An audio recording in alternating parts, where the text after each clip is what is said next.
আসসালামু আলাইকুম, কি অবস্থা সবার? This is Redmi 12C। এই ফোনটা প্রায় 1 মাস ধরে আমার কাছে আছে এবং এই ফোনটা লং টাইম ইউজে আপনাদের জন্য কেমন হবে। বেশ কিছু বাজে জিনিস কিন্তু আমি এই ফোনটাতে পেয়েছি এবং তার সাথে বেশ কিছু ভালো জিনিসও কিন্তু রয়েছে এই ফোনটার। 13,999 টাকা থেকে শুরু এই ফোনটা। 6GB ভেরিয়েন্টও এটার আছে, যেটার প্রাইসটা আরেকটু বেশি, কিন্তু এত টাকা দিয়ে এই ফোনটাই কেনা উচিত হবে? ভালো খারাপ সবকিছু নিয়ে থাকছি আমি রবিন, আপনারা দেখছেন মোবাইল বাড়ি। তো চলুন শুরু করা যায়। তো প্রথমে আমি খারাপ দিক দিয়ে শুরু করতে চাই, দেন আমি ভালো দিকগুলো আপনাদেরকে জানাবো। খারাপ দিকের প্রথম যে জিনিসটা আমার কাছে ভালো লাগে নাই সেটা হচ্ছে এই ফোনটাতে আপনারা টাইপ বি পোর্ট পাচ্ছেন। 14,000 টাকার একটা ফোনের টাইপ সি পোর্ট আপনারা অন্তত আশা করি, আর তার সাথে 18 ওয়াটের ফাস্ট চার্জিংও কিন্তু আমরা আশা করি। দুইটার একটাও কিন্তু আপনারা এই ফোনটাতে পাচ্ছেন না, দুইটাই মিস করছেন। আইটেল সিম্ফনি যেখানে 7,500 টাকায় টাইপ সি পোর্ট দিচ্ছে, সেখানে কেন আমরা ডাবল প্রাইসেও এখনো টাইপ সি পোর্ট পাচ্ছি না, সেটা নিয়ে আমার অনেক কমপ্লেন কিন্তু রয়েছে বড় বড় ব্র্যান্ডগুলোর কাছে। এছাড়া দ্বিতীয় যে জিনিসটা আমার কাছে ভালো লাগে নাই সেটা হচ্ছে এই ফোনটাতে কোনো নয়েজ ক্যান্সেলেশন মাইক নাই। যদিও আরো দামি দামি ফোনেই এখন নয়েজ ক্যান্সেলেশন আসে না, এটাতে আমরা আর কি আশা করতেই পারি। তাছাড়া এই ফোনটা কিন্তু ফুললি প্লাস্টিক বিল্ডের, যার কারণে ডিজাইনটা একটু চিপ মনে হয়। যখন আপনারা হাতে নেবেন আপনাদের মনে হবে না যে অনেক দামি বা অনেক ভালো একটা ফোন আপনারা ইউজ করছেন। যদিও ভিতরে ভালো ভালো জিনিস আছে, বাট উপরের যেই ওভারঅল ডিজাইন সেটা কিন্তু আমাকে এতটা ইমপ্রেস করতে পারে নাই। এছাড়া ফোনটাতে আরেকটা যে জিনিস আপনাদের অবশ্যই কনসার্নের বিষয়, এন্ড সেটা আপনারা অনেকেই হয়তো আমার সাথে এগ্রি করবেন। আপনারা যখন ফোন কিনেন, অনেকেই আছেন যারা ভিডিও করতে চান বা ব্লগিং করতে চান একটা কম বাজেটের ফোন দিয়ে, অথবা আপনারা শুরু করতে চাচ্ছেন আপনাদের ইউটিউব যাত্রা, অথবা আপনারা কন্টেন্ট ক্রিয়েশন শুরু করতে চাচ্ছেন। সেক্ষেত্রে ভিডিও কোয়ালিটি অনেক ইম্পর্টেন্ট জিনিস, কিন্তু এই ফোনটাতে আপনারা সর্বোচ্চ 1080p পর্যন্ত ভিডিও করতে পারবেন এবং 30 fps এর উপরে আপনারা 720p তেও ভিডিও করতে পারবেন না, 1080p তেও ভিডিও করতে পারবেন না। সো 60 fps অবশ্যই অনেক প্রয়োজনীয় একটা জিনিস, যারা ভিডিও করেন তারা কিন্তু জানেন এটা। আরেকটা জিনিসও আমি এটাতে মিস করেছি, সেটা হচ্ছে স্লো মোশন। এই ফোনটাতে কোনো স্লো মোশন নেই, অন্তত স্লো মোশন দরকার ছিল, কারণ স্লো মোশন ভিডিওগুলো কিন্তু অনেক ক্রিয়েটিভ ওয়েতে আমরা করতে পারি। অ্যান্ড যারা কন্টেন্ট ক্রিয়েশনে আছেন বা যারা টিকটক লাইকিও করেন, তাদেরও কিন্তু জানা আছে যে স্লো মোশনটা কতটা উপকারী বা কতটা দরকারি একটা জিনিস। এছাড়া আপনারা অনেকে বলতে পারেন, ভাইয়া আমার এইসব ক্যামেরা ট্যামেরা দরকার নাই, আমার দরকার গেমিং, আমি এটাতে সেই লেভেলের গেমিং করতে পারবো কিনা সেইটা বলেন। এখন আপনি অবশ্যই এটাতে ভালো গেমিং করতে পারবেন, কিন্তু যদি না আপনি জাইরো প্লেয়ার হয়ে থাকেন। যদি আপনি একজন জাইরো প্লেয়ার হয়ে থাকেন তাহলে এই ফোনটাতে আপনি কিন্তু কোনো জাইরো সেন্সর পাচ্ছেন না।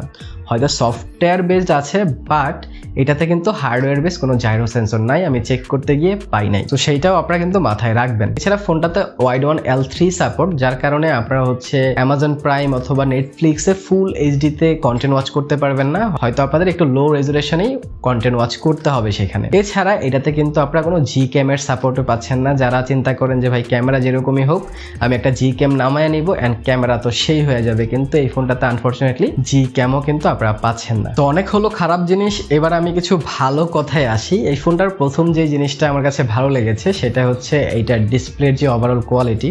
হয়তো বেজেল আপনারা পাচ্ছেন মোটামুটি, কিন্তু এটা ডিসপ্লে ব্রাইটনেসও কিন্তু ছিল পিক ব্রাইটনেস প্রায় 500 নিটস, যার কারণে আপনারা ইনডোর আউটডোরে খুব ভালোভাবে ভিজিবল হবে অ্যান্ড আপনারা কন্টেন্ট ওয়াচ করেও কিন্তু অনেক বেশি মজা পাবেন। এছাড়া ফোনটার পেছন সাইডে আপনারা যে ফিঙ্গারপ্রিন্ট সেন্সরটা পাচ্ছেন সেটারও স্পিড কিন্তু ডিসেন্ট ছিল, আমি যতবারই দিচ্ছিলাম আনলক করে দিচ্ছিল, অ্যাকুরেটও অনেক। ফিঙ্গারপ্রিন্ট স্পিডটাও কিন্তু আমার কাছে ভালো লেগেছে। এছাড়া স্পিকার কোয়ালিটিও ভালো ছিল, বটম ফায়ারিং স্পিকারে আপনারা মোটামুটি ভালো সাউন্ড পেয়ে যাবেন। ডিস্টরশন আমি খেয়াল করে নিই ফুল ভলিউমেও, কিন্তু মোটামুটি ভালো লাউড কিন্তু ছিল এটার স্পিকারটা। এছাড়া এটা ইউআই অ্যান্ড ওএস নিয়ে যদি কথা বলি, তাহলে ইউআই তো এখানে এমআই ইউআই আপনারা পেয়ে যাচ্ছেন, আর out of the box Android 12 আপনারা পেয়ে যাচ্ছেন। অ্যান্ড্রয়েড 13 হলে অবশ্যই ভালো হতো, কিন্তু এই ফোনটা যেহেতু বেশ কিছুদিন আগে লঞ্চ হয়েছে চায়নাতে বা ইন্ডিয়াতে, বাংলাদেশে পরে আসছে, যার কারণে এখানে কিন্তু আপনারা অ্যান্ড্রয়েড 12 পাচ্ছেন। আশা করি 13 এর আপডেট আপনারা পেলেও পেতে পারেন। কিন্তু এমআই ইউআইটা মোটামুটি ছিল, যদি অনেকগুলো অ্যাডওয়্যার পেয়ে যাবেন, প্রি ইনস্টলড গেমস টেমস পেয়ে যাবেন, কিন্তু ওভারঅল আমি এতটা খারাপ বলবো না। এমআই ইউ এর পারফরমেন্সটা ভালো ছিল, এতটা বেশি ল্যাগের দেখা পাইনি। একসাথে যদি অনেকগুলো অ্যাপস আপনারা ইউজ করতে চান সেটাও কিন্তু এতে ইউজ করতে পারবেন। এছাড়া ফোনটাতে আপনারা পারফরমেন্স সেকশন হিসাবে পেয়ে যাচ্ছে হিলিও G85 প্রসেসর, এন্ড এই প্রসেসরটা কিন্তু বেটার। এটাতে আমি বেশ কিছু গেম খেলেছি। প্রথমে আমি এইটাতে ই ফুটবল খেলেছি, যারা ই ফুটবলের জন্য কোনো ফোন নিতে চাচ্ছেন এইটা কিন্তু একটা বেটার ফোন হতে পারে। ই ফুটবল আমি অনেক ভালোভাবে খেলতে পেয়েছি, আমার কোনো প্রকার প্রবলেম হয়নি, কোনো প্রকার ল্যাগের দেখা পাইনি, কোনো প্রকার ফ্রেম ড্রপের দেখা পাইনি, ইজিলি খেলা যাচ্ছিল। সো ই ফুটবলের জন্য এটা একটা পারফেক্ট ফোন কিন্তু হতে পারে আন্ডার 15,000। এছাড়া এই ফোনটাতে আমি ফ্রি ফায়ার খেলেছি অ্যান্ড ফ্রি ফায়ারও কিন্তু অনেক ভালো খেলা যাচ্ছিল। আপনারা শ্যাডো অন করেও খেলতে পারবেন, কোনো প্রকার প্রবলেম হবে বলে আমার মনে হচ্ছে না, অ্যান্ড খেলতেও কিন্তু পারবেন অনেক ভালোভাবে, কোনো ফ্রেম ড্রপের দেখা আপনারা পাবেন না, ইজিলি স্মুথ গেম প্লে ছিল, এখানে আমি খারাপ বলবো না। তো যদি আপনারা গেমিং এর জন্য নিতে চান অবশ্যই নিতে পারেন, কিন্তু মাথায় রাখেন আমি যেহেতু জাইরো প্লেয়ার না তাই আমার সমস্যা হয় নাই, বাট আপনি যদি জাইরো প্লেয়ার হন তাহলে আপনাদের খানিকটা প্রবলেমে কিন্তু পড়তে হবে। এছাড়া আমি এই ফোনটাতে কল অফ ডিউটিও খেলেছি, কল অফ ডিউটিও কিন্তু ভালো খেলা যাচ্ছিল, অপটিমাইজ গেম, সেক্ষেত্রে এটা তো অবশ্যই ভালো খেলা যাবে অ্যান্ড স্মুথলি রান হচ্ছিল, কোনো প্রকার ফ্রেম ড্রপের দেখা কিন্তু আমি পাইনি। আপনাদের জন্য বেশ কিছু গেম প্লে আমি দিচ্ছি, আপনারা দেখেন অ্যান্ড ডিসাইড করেন যে গেম প্লে এই ফোনটার আপনাদের কাছে কেমন লেগেছে। এছাড়া ফোনটাতে আমরা ক্যামেরা সেকশন নিয়ে কথা বলি, তাহলে পিছনে আপনারা দুইটা সেন্সর পেয়ে যাচ্ছেন, যার মেন সেন্সর হচ্ছে 50 মেগাপিক্সেল আর ফ্রন্টে আপনারা 5 মেগাপিক্সেল ক্যামেরা পেয়ে যাচ্ছেন। 50 মেগাপিক্সেল দিয়ে বেশ কিছু ভালো ভালো ছবি আপনারা ক্যাপচার করতে পারবেন, আউটডোরে সানলাইটে অনেক ভালো ছবি আসবে, ক্লিয়ারিটি ভালো আসবে, কালার অ্যাকুরেসি ভালো আসবে, হোয়াইট ব্যালেন্সটাও বেটার আসবে আপনাদের। স্যাচুরেশন একটু কম মনে হয়েছে আমার কাছে পিকচার কোয়ালিটিতে, কিন্তু আপনারা যখন আকাশটা নিয়ে ছবি তুলবেন তখন কিন্তু আকাশটা ঝলসে দেয় না, স্কাইটা কিন্তু খুব ভালোভাবেই ভিজিবল হয়। সো ক্যামেরা কোয়ালিটি খারাপ না যদি আপনারা আউটডোরে সানলাইটে ছবি তোলেন, বাট ইনডোরে আসলে অবশ্যই নয়েজের দেখা হালকা পাতলা পাবেন, ইনডোরে এত ভালো ছবি আপনাদেরকে দিবে না। সেলফিতে 5 মেগাপিক্সেল অনেক অ্যাভারেজ ছিল অ্যান্ড অ্যাভারেজ কোয়ালিটিরই ছবি দিচ্ছিল। আমি বেশ কিছু সেলফি আপনাদের উদ্দেশ্যে দিচ্ছি, আপনারা দেখেন এন্ড ডিসাইড করেন যে সেলফি কোয়ালিটি আপনাদের কাছে কেমন লেগেছে। এছাড়া ফোনটাতে আপনারা 5000 এমপিআর ব্যাটারি পেয়ে যাচ্ছেন এবং এটাকে চার্জ করার জন্য একটা 10 ওয়াটের চার্জার পেয়ে যাচ্ছেন। 5000 MPR it's good, normally use করলে 1.5 থেকে 2 দিন ব্যাকআপ পেয়ে যাবেন, আর রাফ ইউজ করলেও